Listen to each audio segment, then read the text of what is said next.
আপনি যেন fourth May বিকেল বেলায় থাকেন, যাতে আমি সবুজ আগুন নিয়ে আপনার টাক মাথাটাকে আমি বলাতে পারি। বাঁকুড়ার ছাতনায় তৃণমূল কংগ্রেসের কর্মী সভাকে কেন্দ্র করে রাজনৈতিক উত্তেজনা চরমে উঠল।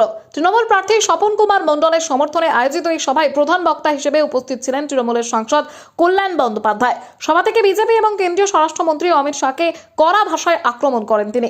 সাংসদ কল্যাণ বন্দ্যোপাধ্যায় কেন্দ্রীয় স্বরাষ্ট্রমন্ত্রী অমিত শাহের আসন্ন বাংলা সফরকে কটাক্ষ করে বলেন, 15 দিন নয় 15 মাস থাকলেও বাংলার মানুষ ওদের গ্রহণ করবে না।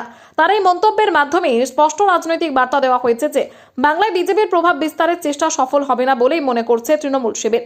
বক্তব্য এক পর্যায়ে ব্যঙ্গাত্মক সুরে তিনি বলেন, নির্বাচনের ফল প্রকাশের দিন অমিত শাহের মাথাতেও নাকি সবুজ আবির মাখানো হবে।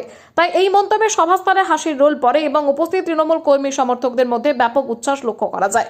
রাজনৈতিক মহলের মতে কল্যাণ বন্দ্যোপাধ্যায় এই বক্তব্য কেবল কটাক্ষ নয়, বরং আসন্ন নির্বাচনের আগে তৃণমূল ও বিজেপির মধ্যে তীব্র বাকযুদ্ধেরই প্রতিফলন।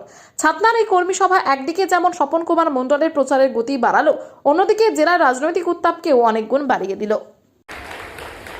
অমিত শাহকে যোগ্য জবাব দিতে হবে না, ওই টাকলা অমিত বড় বড় কথা বলেছে না, 15 দিন এখানে থাকবো, থাকুন না, 15 দিন থাকুন না, 15 মাস থাকুন, আমার দেখার দরকার নেই। কিন্তু অমিত শাহ, আপনি যেন ফোর্থ মে বিকেল বেলায় থাকেন, যাতে আমি সবুজ আগুন নিয়ে আপনার টাক মাথাটাকে আমি বলাতে পারি। আপনার টাক মাথা থেকে আমার আবিষ্কারকে ভাবতে হবে, এটাই আমার একমাত্র ইচ্ছে।